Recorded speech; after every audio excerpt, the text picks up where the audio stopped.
All right. Well, good morning, everybody. So good to see you. Thanks for joining us today for this is our fourth episode of the Laws of the Universe workshop. And today we're covering the Law of Correspondence. So I'll get right into it and discuss a little bit what the Law of Correspondence is about. And then feel free to jump in if you have questions or if you have comments or anything you'd like to share with us. So the law of correspondence, one of its principle says that as above, so below, or as within, so without. And we can, to use Bible terms, we can also say as in heaven.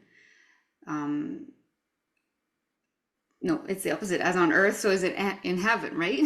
Yeah, yeah. Not to get mixed up.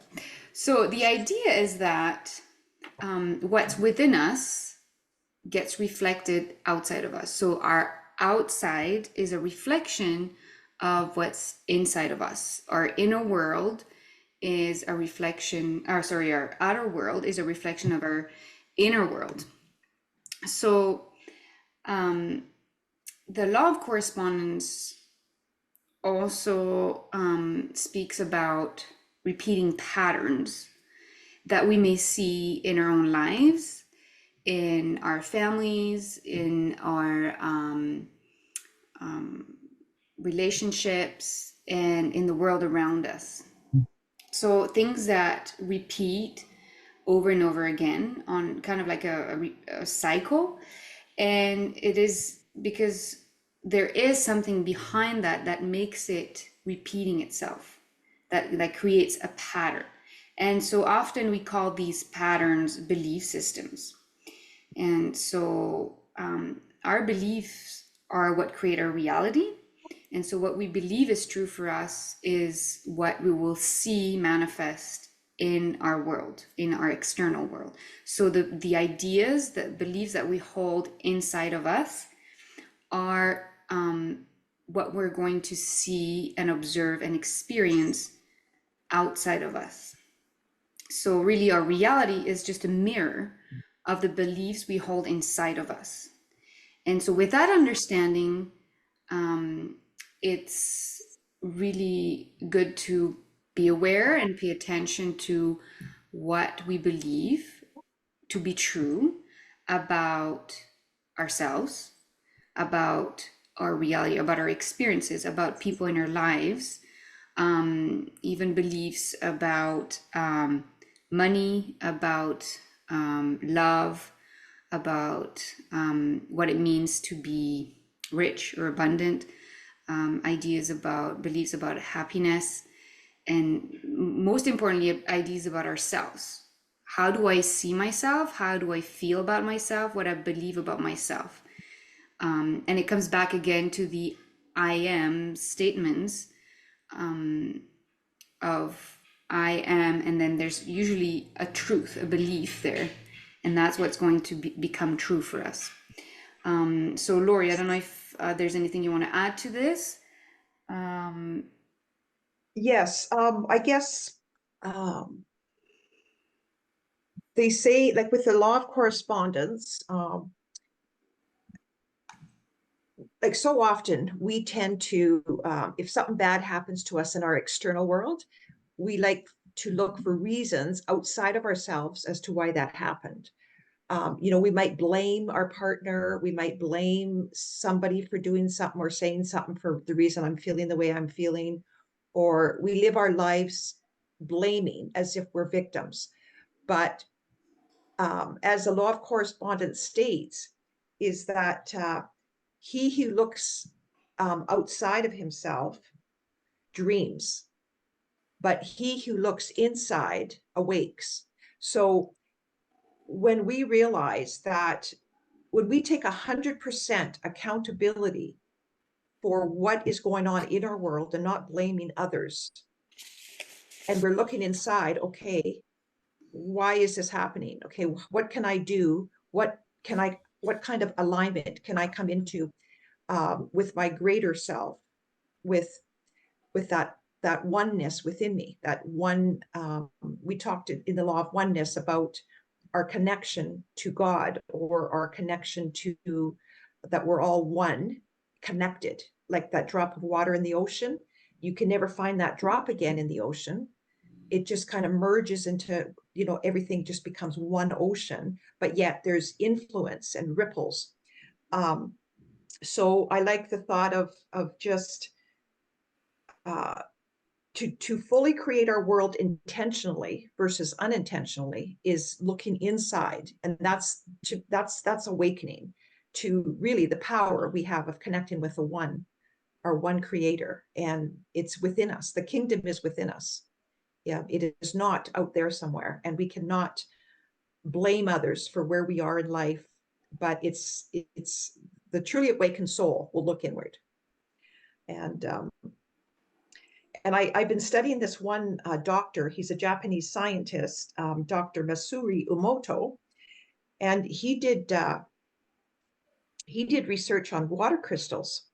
And so when water crystals are exposed or in the vicinity of of a person who, it actually, like, this is how connected we all are. The water actually will, under a microscope, with somebody who has positive, happy thoughts, it creates beautiful crystals in the water, like under a microscope. But if someone who is negative and upset, the water picks that up too, and the actual the crystals are fragmented. There's no harmony. There's no unity. And then when you think of our body is 90% water. So you just under, like, to totally understand the power our thoughts and energy have on, like, I mean, if our thoughts can impact water so profoundly, like, just imagine the impact on our bodies, which are 90% water. So the more we're coming to understand the connectivity of of all, and we're all connected. And as Laura and I were just talking about before we started here, is that these laws are all connected, and to understand, and that what happens outside of us is a direct relation to what's going on inside of us, and our higher self, which is our connection, our soul, our connection to God. We could say is God's truth. That's our higher self, which has access to all things. Our lower self, we could say, is our ego, our human mind, our human person. And so when we can align our higher self with our lower self, or then there is that harmony, and then it extends outward like ripples in our world, and it can be a really beautiful thing. Mm-hmm. And we've been studying, my husband and I have been studying the book of Revelation, and takeaway from that is the patterns from one realm to another realm, like, as you know, on earth as it is in heaven. Well, I mean, Old Testament, New Testament, the patterns are all the same. And if we can understand how the pattern is in one realm, we can apply it to every realm. Mm-hmm. And so whether it's the cosmic, whether it's the like, I mean, even the astrology, like, I personally have never really got into astrology or anything like that. To me, that's all been kind of woo-woo. But everything that God has created, whether it be astrology, the universe, whether it be Old Testament, New Testament, inside, outside, the physical realm, the mental realm, the spiritual realm, it is all, the patterns are all the same.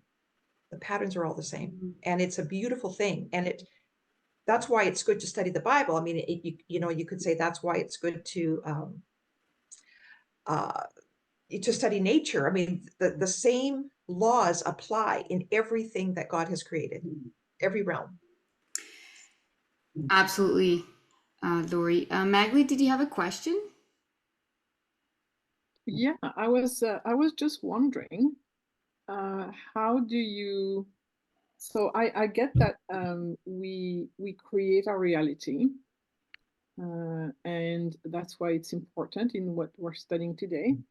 But then how do you make the difference between something you've created, and bear with me, I'm not sure exactly how to ask the question. How do you know that you've created this situation, or it's actually created for you because you need to learn something? They can both be true. Sometimes, um, Thank you. sometimes our higher self, which is not separate from you, will use your ego self in a way because it knows, or God, you could say, can use yourself to create something in your reality so that you'll learn from it. I don't know if that makes sense. So that in a way, you did that for yourself, but it's also meant for you to experience so that you'll learn something. I don't know if that makes sense. Well, it's not exactly conflicting, but for me, there's a little bit of a disconnect, and I wanted to ask more question, but I can also think about it and maybe get some answers myself. But that's No, So it's a good I'll read question. this. Oh, sorry. I'll read this, Megali. This is a part of my notes I have written down. The law of correspondence teaches us to acknowledge and look at an issue until it's healed. So with one's ability to move through a challenge, it gets closer and closer to being aligned with your divine wisdom. So coming from a place of high frequency of peace and love, like that's like our divine, the divine part of us, our soul. It's like it resonates with God, which is love and peace. Okay, so we want, ultimately we want our inner and our outer world to align. So if we don't, if those situations don't get healed through alignment, then those difficult negative situations will keep recurring again and again and again until we come into alignment with it. And then once there's that alignment between our inner and our outer, then we can move on to a higher level, like you could say a higher level of consciousness.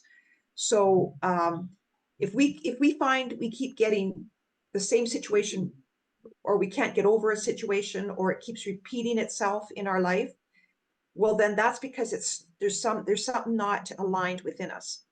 So Yeah, yes, we have to. that was less my question. I'm not talking about repeating stuff. I'm thinking like you're in alignment, and then something happens. Did you attract everything that's happening, or can you say as well there's some stuff that happened? But anyway. Well, yes, you do attract it to a certain extent, because God is ready. If you've reached a certain point, God never wants us to stay static. Okay, so He wants us to rise in faith, rise in consciousness. So there are situations that arise that give us an opportunity. Like there's things outside of ourselves, like say our child dies. Okay, you didn't attract your child dying, right? But everything we go through in life is a wonderful opportunity to grow, because God doesn't just want us to stay stagnant. Okay, you've accomplished this, so we'll just stay here. But no, there'll be new experiences come that is part of life. But But then you can't say it's because you're not in alignment. You're just going up, like. yes, so it's a matter of you could say like, this is where we want to go. We want to go up. Yeah, that up, actually up. answers my Yeah, question. Thank you yeah, very much, both yeah. of you. Mm-hmm. Yeah, it's a bit of a tricky one because with the idea of we create a reality, what's outside of us is a reflection of inside of us. We don't want to get into blame. That's like oh, I'm responsible for that, I created that, and therefore here I am. Well, it's more a question of, actually, this experience is showing me something inside of me that's not healed yet, something that's not in alignment. So if there's something that's showing up in my experiences, it's actually a learning opportunity for me, and it's pointing at something inside of me that maybe I'm not aware yet. And it could be a belief that's deeper. Maybe we've looked at something already, and yet the same experience is coming up. Well, it means there's something behind that, underneath that, that's still at the root of it, that hasn't been addressed, and that still needs to be loved, or to be unlearned, or to let go of. And so that's kind of how I see it, rather than like, oh, I'm responsible for this, which can be a little bit heavy. It's more like, oh, this is interesting. What is it trying to show me inside of me? What is still inside of me that maybe it's a blind spot, or I'm not aware of, that needs to be aligned, that needs to be in harmony with the divine love, Yeah. and light. Like my brother, he just got over a cancer, um, the cancer rounds. Like he just finished chemo, like probably about a year ago, maybe. And so I'm at his place right now, and I asked him last night. I said, "So, how do you feel after going through your whole cancer experience? Where are you now? Are you closer to God? Do you feel, or do you feel bitter?" Like, I mean, I knew he didn't feel bitter at all, but I want to get him, to see, okay, what is the end result of this?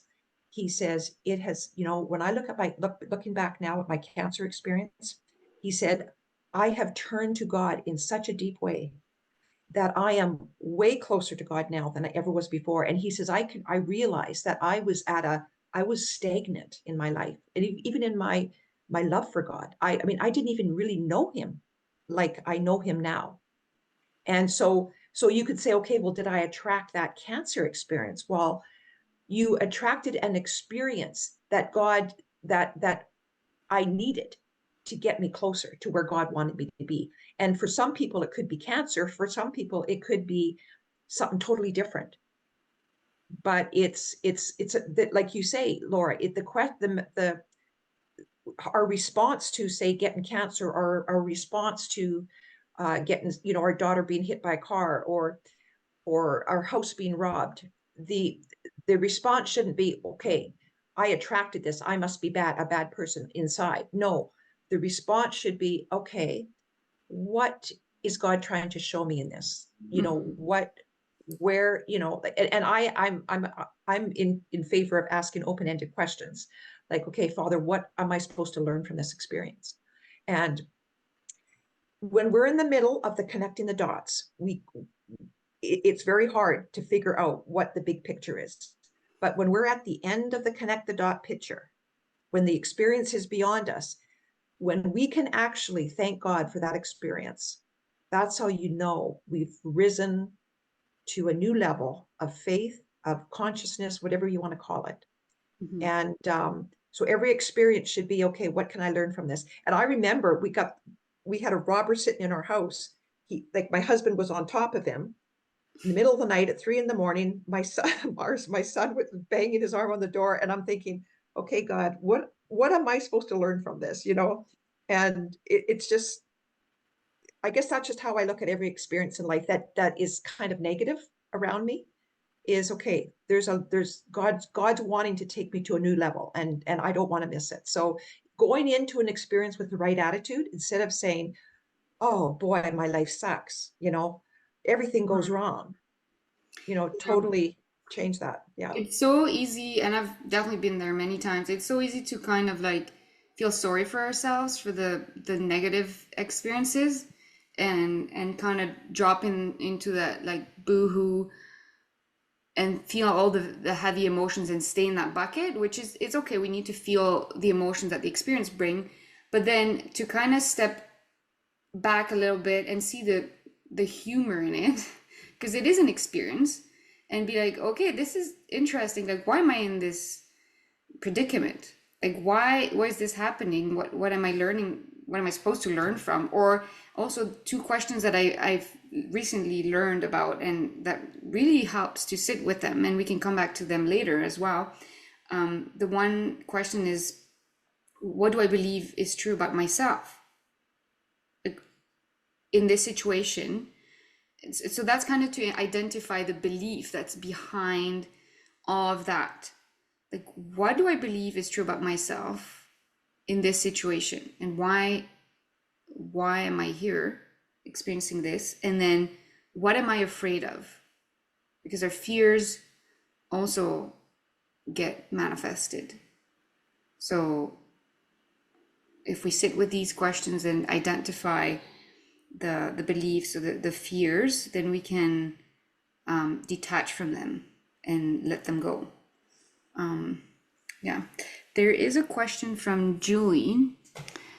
She said, if negative vibrations of a person can change the water crystals, can someone else affect our water, quote unquote? And what do we do with that? That's a very good question. So yes, we are affected by other people's vibrations. And you probably all have had that experience of being around a very mentally toxic person, like very negative. Even if they don't say much or do much, you feel that heaviness, and it kind of affects your own thoughts and emotions vibration. And so that's a challenge, to keep our energy, keep our vibration.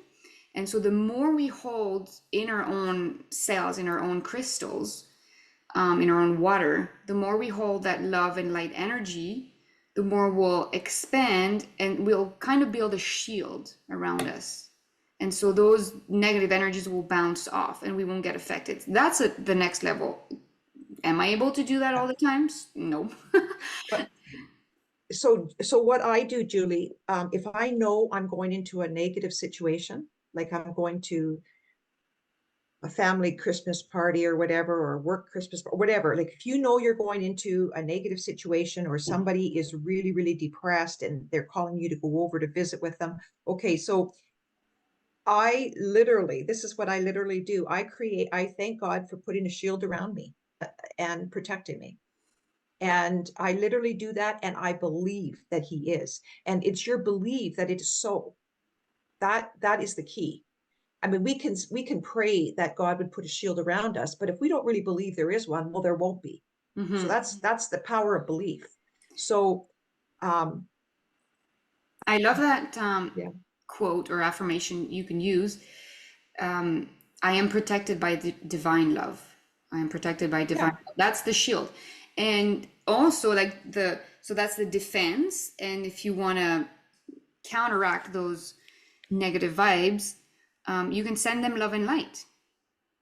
So protect yourself and then love them anyways. And then that will affect them and hopefully and I think help them raise their vibration. Yeah, and I think the key is awareness. Like, to have an awareness of their energy. And that's the key. That's the key to everything, is awareness. Be present. And okay. And my daughter was in a courtroom once, and her husband, her ex, was coming against her. And she said to me, Mom, what do I do? And I just said, just send him love across the courtroom. Just send him literally love and light across the courtroom. And he was his own defense. And he literally was overwhelmed by the love, and he walked out of the courtroom. Because love trumps evil. Love trumps evil. So if you've got love and evil together, like, love's always going to win. But if we go down, and that's where there's a difference between compassion and empathy. Compassion is maintaining your high frequency, but showing love to somebody who's down here in their energy level. Empathy is moving down to meet them at their energy so that you can understand them better. And that's good if you could do, if you're good at doing that, and then bouncing back up. That's okay. But some people, like my son was one of them, is that he would just take on all their energy, all their negativity, all their problems, and he would leave with their problems, and they would feel better because they've transferred that negative energy to him. But Jesus always showed compassion versus empathy, except on the cross. He showed empathy. He had everybody's stuff on him. And the more I understand about energy and how that works, the more I can appreciate even Jesus, what he did. That's a very good point. I don't know if you're familiar with, it's kind of a label we put on people. Like some people are empaths, so that means they have a high capacity of sensing emotions and energies in people. And so there's that risk of, because you're kind of like dragged down to the level of whatever's going on around you, there's a risk of like getting stuck there or letting all these heavy emotions and energies weigh you down, and you're not able to get back up. But moving from or operating from a level of compassion, which is still love and is still understanding, and it's sending love and helping them rise higher, so that you don't let yourself being dragged down, if that makes sense. Yeah, that's exactly it, Laura. Like compassion helps people rise up, whereas empathy, you're both down at this level and there's a transfer. Yeah. Like, I mean, you've got to be a special person to be empathic, but yet get yourself back up, because you've got a lot more stuff on you now, right? Because you've kind of gone to that level. So it's just maintaining that. You're actually doing more help to someone's energy level when you with compassion, because you're actually, like you say, Laura, you're raising them up. Yeah. Right. Beautiful. I hope that answered your question, Julie. I wanted to go back to the Emoto's example with the water. There's also other experiments that have been done, and you can actually do it at home as well. And if you research it on YouTube, you might find it. People have experimented with food or plants. You can do that with your home plants. So you put let's say two bowls of the same food in it. Let's say it's rice. And you put them under a glass cloche, or you just cover them, or in a food container. And then one container, you label it hate or fear or something negative, and then you send negative emotions and thoughts and vibes to that container. And then the other one, you label it love or joy or peace, and you send love and you nurture it, you smile at it, you think about it in a positive way, you send it love, and so on. And then you watch them. So you do that every day. You do that to one pot, you do that to the other pot. You can do that with plants, you can do that with any food, and you watch what happens. And after a few days, you'll start seeing on one side, so for the food, one container is going to rot faster. It'll grow mold, and the other one is going to be preserved longer. And there's really like, I wish I could show you the pictures now. There's a contrast between the two, and it's like, at first you're like thinking, this is crazy, no way, as if you can kind of control or change the way food is decomposing or rotting. And with plants, you'll see that one will grow like more like faster and bigger, and the other one will kind of be looking sad. And so that's just to show the power of our intention, of our thoughts, of our emotions, of our words, whatever we put out, like the energy we give, the focus and intention to one thing. And so again, like what we hold inside of us is going to be manifested in our physical reality.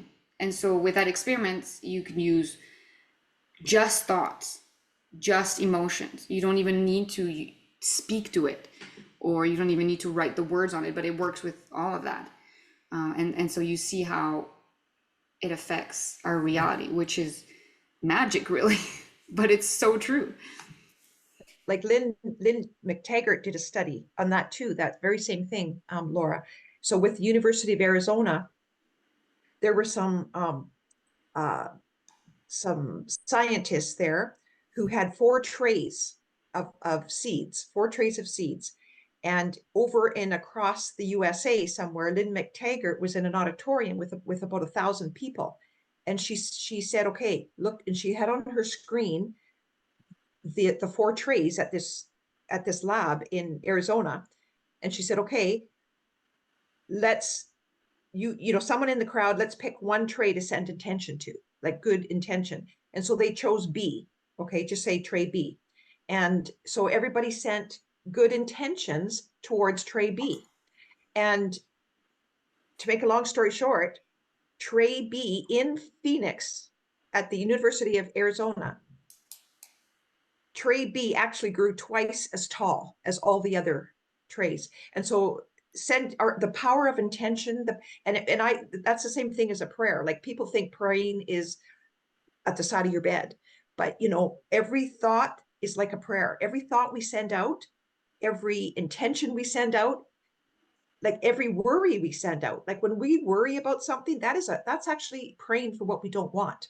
So understanding that praying is not just at our bedside morning and night. It is our thoughts, our intentions that go out all the time, and then they're reciprocated. It does not come back to us void. It comes back to us the same way Jesus says, given to you it shall be given.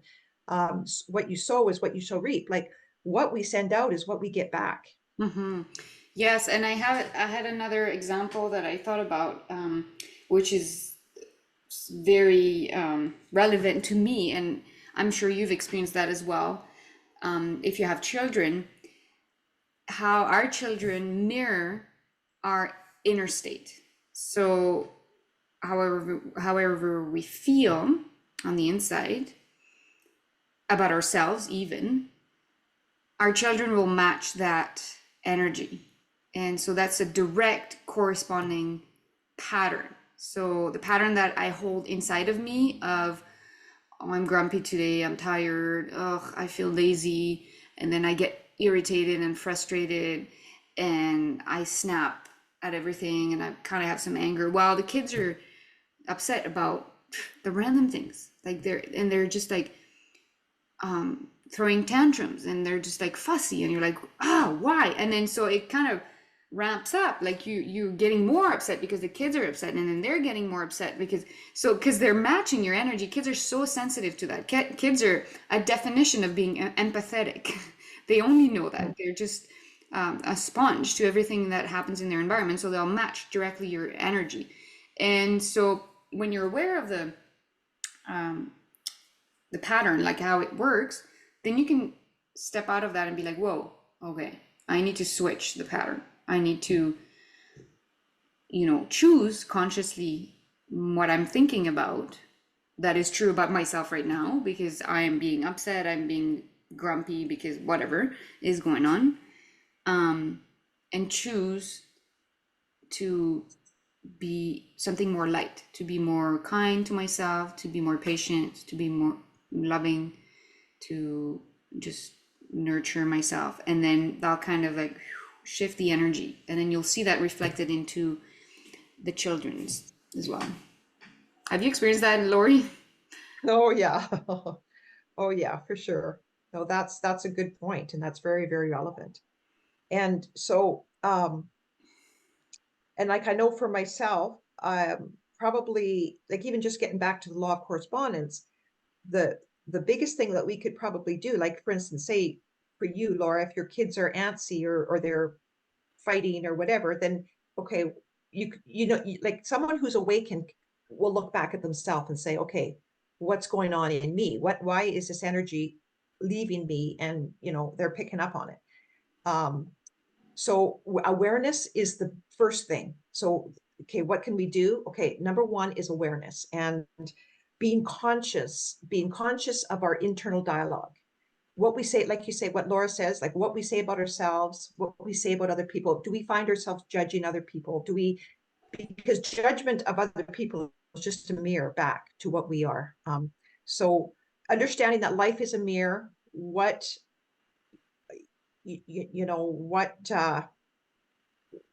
I thinking about this person? What am I, okay, so it's just being aware of internal dialogue. And then of course, affirmations always, like say you're finding yourself, judging, or you're finding yourself just feeling yuck, or you're not sure why. You just start, with affirmations, and you guys are getting good at those now. But Yeah, the so one that here's I, a trick. oh, Okay, sorry. here's one trick. Go ahead, Laura. Oh, I just wanted to say the affirmation that has helped me, because acceptance is a big step as well once we're in that experience, being aware and then accepting that this is happening and acknowledging it and accepting. I deeply and completely love and accept myself right now. It's okay. This is like, be kind to yourself, be loving to yourself. This is happening. And then we replace it with something more positive. Yes, and so that's perfect. And then so here's a trick: is whatever you're feeling, do the opposite. For instance, when you are being criticized by somebody, praise someone. When you are feeling hurt, love someone, show love to somebody else. It doesn't have to be that person. It could be somebody else. When you are discouraged, encourage someone. When you are afraid, reassure someone. So whatever you're doing, like whatever you're feeling on the external world, and you're feeling unworthy, then praise someone. And always praising God is, that will immediately shift us immediately. Like, thank him for something. Well, we've talked about gratitude, but gratitude can immediately take us out of any down energy, any low energy. It can immediately shift our faith. That is kind of like reverse psychology. It really works Yes. with kids. Yes. They're very quick responding to that. It's giving yourself the remedy. Yes. Like, Yes. The kingdom is within us. I mean, the answer to life is within us. And we always look for answers in the external world, but the answers are within us. God made us so that we're actually sovereign. We can solve our problems by going inward. And it's what was that verse you quoted before, Laura? I think I said it here. Oh, bless those that curse you. yeah. Okay. So, I mean, all these answers are in the Bible. Like, if you're feeling cursed or whatever, I mean, bless them. And the more we bless others, the more we will be blessed. Give, and to you it shall be given. Yeah. And really it all comes down to love. Love is the best remedy to anything. And not a blind, naive love, but a love, an unconditional love in wisdom. And one question that I've also helped me, and I was kind of like, it came to my mind this morning. I was like, yeah, I need to ask myself this every day, is how can I be more loving today? How can I be more loving towards myself? How can I give myself more love? And how can I be more loving towards others? Because if you have conflicts with others, if there's issues in your relationships or so on, like often we scratch our heads and we try to find answers, or like, then there's blame, and then there's guilt or shame or whatever. Well, love is the answer. How can I love them more? And forgiveness is part of that love, of course, but how can I show them more love? And just going through our day with that attitude is kind of like the balm that helps in these So situations. one thing about forgiveness is, when you're in that, like, I call love a frequency. Okay. Like, people, you can't demand love, right? So love is a frequency. It's high faith, or the higher, like, I'm not talking about human love. I'm talking about to get to that place of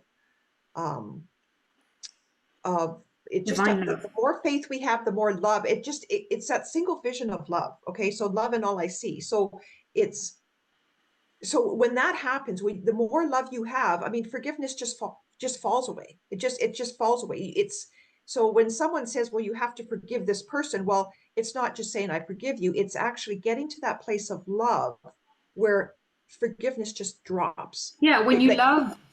perfect love casts out resentment, perfect love casts out fear, perfect love casts out all that. Mhm. And when you truly love someone divinely and unconditionally, there's nothing to forgive. It's already Exactly. given. Exactly. Because when we think we have something to forgive, it means that we hold something against someone, Yeah. which is part of the process of Yes. healing. But going to that place of like, I love you anyways. There's nothing to forgive. Which we Yeah. see And that to our own children. Like, we don't hold anything against them if we love them unconditionally. Whatever they do, we love them anyways. yes. And yeah, it's just kind of interesting that I see people demanding that somebody be forgiven for something. Well, really the answer is not to forgive them, but it's to love more, right? It's to love, get into the higher level of love with God, because it's actually, forgiveness is actually nothing to do with the person that we have to forgive. Love is or forgiveness is actually our relationship with God in our higher self. It's getting to that place of love where everything is abundance on every level, like love, joy, peace. It's a fruit, you could say, the fruit of the spirit. It's so And there's, perfect. yeah, and there's something else that I've enjoyed also thinking about when in that process of forgiving or loving someone for whoever they are, is seeing them as through their inner child. We all have an inner child within us, and often it has been hurt, and we're all really like struggling souls and hurt people. I don't know anybody that has a clean slate and that's perfectly healed and whole yet. I think it's part of the journey to just learn all these things and come back to our divine state of oneness and pure love. And so when there's conflicts or struggles with people outside of us, sending them love in that ways that we can see their inner child. Well, they're just hurt, they're just struggling, they're just experiencing separation from oneness, from the divine, and that's why they are caught up in an ego based belief of lack, of separation, of fear, of control, of whatever it is, and that's why they are being or doing whatever they're doing. And so, and it's a tough thing to do because it requires to take a step back, but the same thing we can do with ourselves. Yeah. And one thing that comes with love is discernment. So love does not mean, it does not mean putting ourselves in a vulnerable situation again. Like you have wisdom with the love that we're talking about, the divine love. You've got discernment. You make decisions based on love versus based on fear. But yet you don't put yourself in or put others in vulnerable situations where that what you have to forgive them for is going to happen again and again. So it's understanding the difference between discernment and judgment, I guess, of others. Mm-hmm. Does anybody have any questions so far about any of this? I think my volume came on. Oh, good. Oh, great. You can hear me? Yeah. Yeah, you just clarified it for me, Lori, when you just said in the end, that there's discernment with it, that we don't put ourselves in a situation to get hurt over and over. We can still love, but keep a boundary against someone who's unsafe. Yeah. Yeah. if I'm understanding that correctly, correct? Yeah, that's correctly. And love has boundaries. Love has boundaries. Mm-hmm. Because we want to protect ourselves too. Well, and understanding, like going within, you know you need that self-care, that self nurturing, and which is all part of the big love picture, you could say, the oneness. And so you have boundaries. You're not going to let other people's agendas encroach into that, right? You're going to keep those boundaries because you understand the importance of maintaining that level, that frequency, that energy level, that compassion, that so it's love isn't just saying anything goes. It's having wisdom and discernment. Mm-hmm. Here we have a question in the chat. Do you have any tips for those we love not understanding our boundaries? Mm-hmm. Very good question. Well, repetition is key. If you keep holding your boundaries firmly, but gently with love, hopefully they'll get it eventually. If it gets to a point where it's too much, then you have a choice to say, well, you walk away, or you limit the amount of time that I'll be with that person, because I put the boundaries there and they don't seem to get it. They keep overstepping. Well, now I decide to walk away. We're done. I'm not going to be in that situation any longer, or I limit the amount of time I'm with that person. And you still show them love, and they can come back to you as long as they understand where the boundaries is. Well, and love, yeah, and love is keeping your boundaries for them, and it's better for them too, right? Love is showing, you're actually loving them more by showing them those boundaries, because the more they take, it's not good for them, right? So if like even when you find yourself entering into a situation where they're going past your boundaries, you just exit the room. You just say, you know what, I choose not to get into this conversation, or I choose to have my own space right now. And you just say what you choose to do. I think I choose is a word. You can choose to walk away, and that is a power that I didn't understand before, because we often put ourselves in that situation and keep ourselves there, and then we just let it happen to us. And it's like, no, I can choose to walk away, and that is also upholding my boundary. And it doesn't mean that you can still love that person, but there's a point where, I'm sorry, this doesn't work. Yeah, I had one person tell me that her mother-in-law was a very hard, difficult woman, and she was very hard on her son, her husband, and then she was like just always very, very difficult person. And now she's got stage 4 cancer, and she's demanding that her daughter-in-law come drive 2 hours every weekend to help her. And she said to me, like what should I do? Because if I go there, I mean, I do my thing. I like she's happy with going once in a while and helping out, but she's never good enough. She just feels she's never good enough. And so I said to her, okay, so she doesn't have compassion. She goes, Lori, I just feel so bad that I don't even have a love for this lady, because she's been so cruel to us. And so if whatever I do for her, I'm doing it out of resentment. It's not out of love. And so I said to her, I said, when Jesus healed the man by the pool of Bethesda, there was probably, we don't know how many people were there, how many wounded people were there, but how many did he heal at that pool? And she said, one. I said, yeah. I says, the one you have compassion for is the one you should be focused on. And if everybody did you know, whoever we had compassion for versus guilt. I'm doing guilt versus compassion. And I asked her, I said, is there anybody in your world who you actually feel a genuine compassion for? And she says, yeah, it's this person in my town.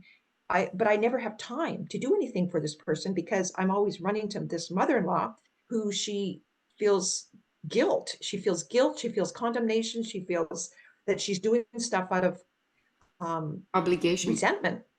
Mm. Yeah. And so I said to her, okay, well, how about this? How about you, the one who God has laid on your heart to have compassion for, you focus on her or him, whoever it is, and then still do your due diligence, you know, be kind and loving to your mother-in-law, like, but just don't go every week or whatever she's been, you know, just go maybe once a month or whatever, you know, do your due diligence, whatever that is, but focus on the one that you do have compassion for.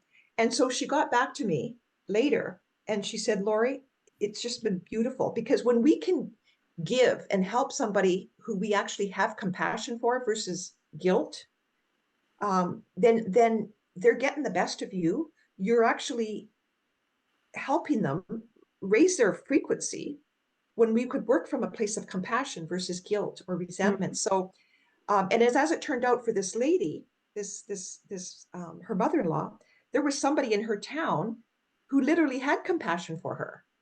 And so she filled that gap.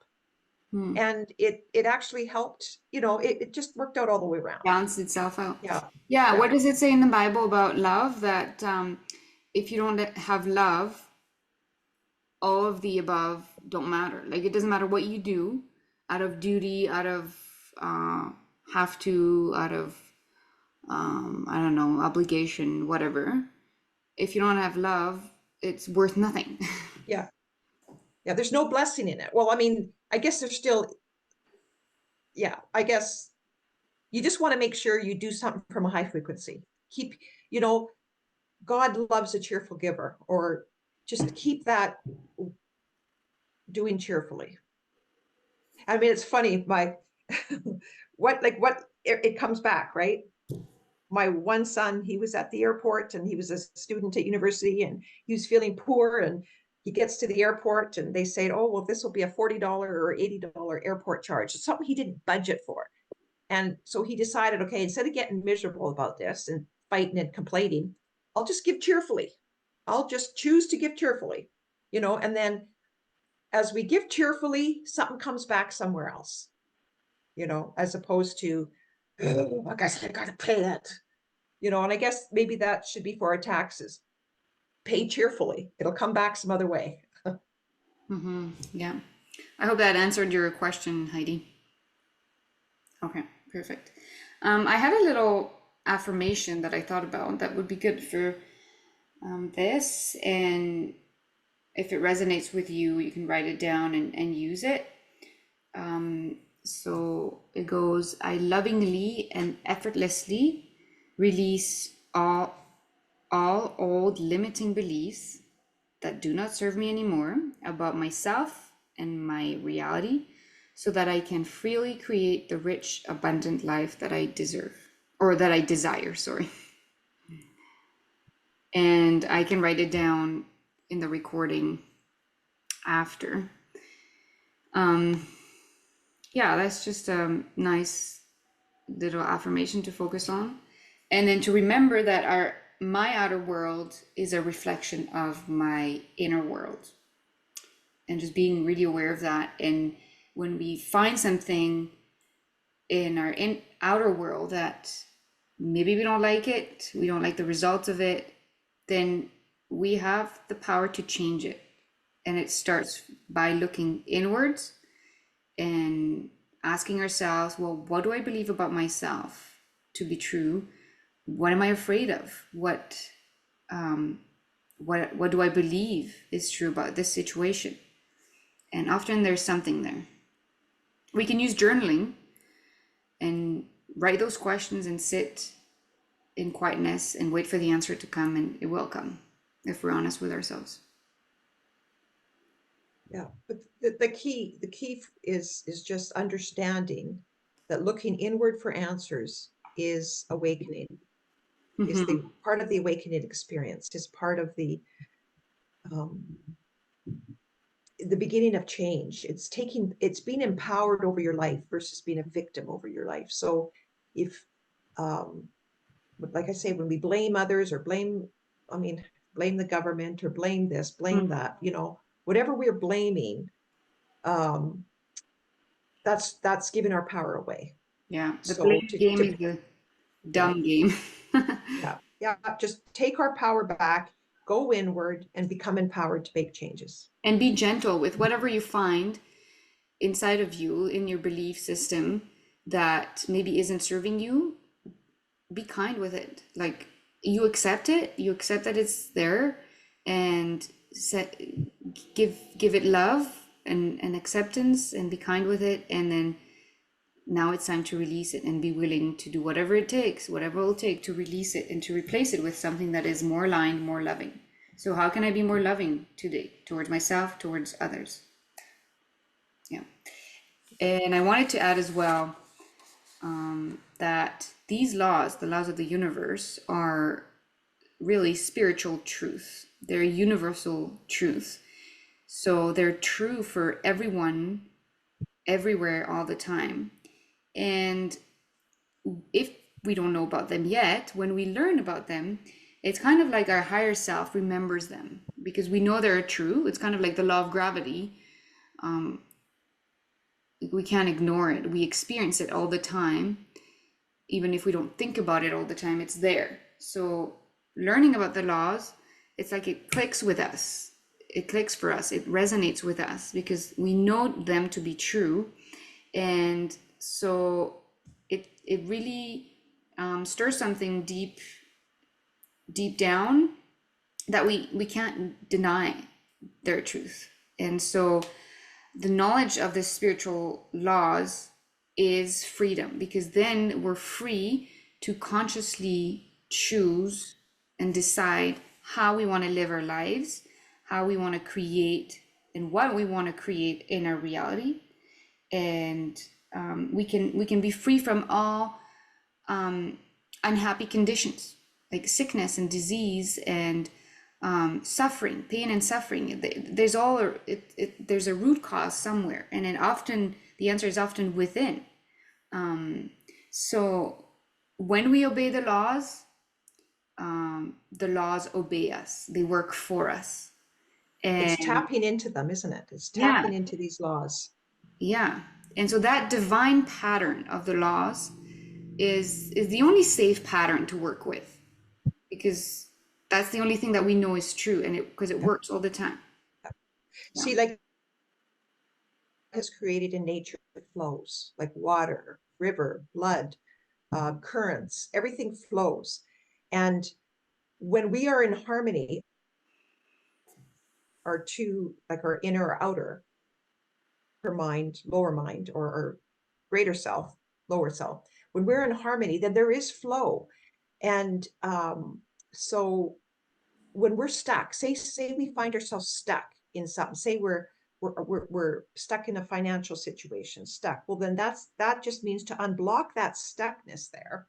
You just give whatever it is that you're lacking. So like you give money, take someone for coffee, take someone for lunch. If you feel you're stuck in your, like you just do the opposite. Just like we say, you release it. You release it by doing it, the very thing that you're missing. So if you're feeling unloved, you got to give love to somebody. You know, if you're feeling misunderstood, you got to give understanding to somebody. And it just unlocks that block, whatever the block is. Yeah. And also realizing and remembering that we can't force anything on anybody or anything outside of us. We actually can't control anything outside of us except from the inside. So the only power is within. There's actually an excellent book by Louise Hay, and the title of it is "The Power Is Within You." And that's all it is. So looking inwards, and if we feel like blaming, well, I'll take a mirror and I look in the mirror, and that's the only person that's responsible for everything in my life. Yeah. That's good. Any more questions or comments before we conclude this call? Next call will be next month. So May, I think it's 23rd. I'll write all the, sorry, 25th. I'll write all the dates in the comments below, and then you'll get an email as well. And I'm not sure which law we're doing. I think it might be the law of inspired action. We'll see. Might be a surprise. All right. Well, thank you for joining us, and we'll see you next month then. Thank you. Bye. Thank you. Bye-bye. Thank you.